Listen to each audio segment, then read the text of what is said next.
നിഷേനെ വിളിച്ചു പപ്പട പോണേ അപ്പം നിഷ പറഞ്ഞു നിങ്ങൾ പള്ളിയിൽ പോകുന്നു. അത് കഴിഞ്ഞിട്ട് ഞാൻ അപ്പം അവളെ വിളിച്ചു പപ്പട ഫോണിലെല്ലാം കണ്ട് വിളിച്ചപ്പോൾ അവൾ പറഞ്ഞു ഞാനിപ്പോൾ ഇവിടെ കഴിച്ചു റൂമിൽ വെക്കേണ്ടി ഇറങ്ങി.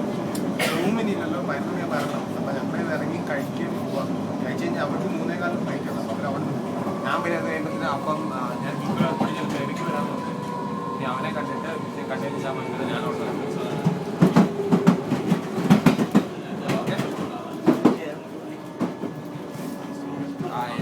എൻ്റെ ഫ്ലൈറ്റ് 8:30 അവിടെ ലൈൻ ചെയ്ത്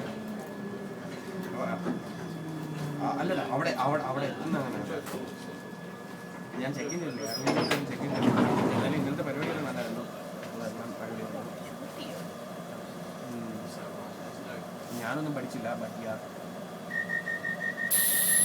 അതൊന്നും മനസ്സിലായില്ല. അവരെന്നെ കൊണ്ടുപോയതല്ലേ, ഞാൻ പോയതല്ലോ.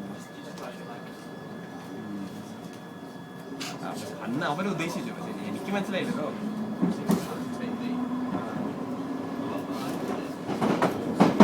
അവരോട് ഞാൻ പറഞ്ഞു എനിക്കെല്ലാം മനസ്സിലായിരുന്നു, പക്ഷെ എനിക്ക്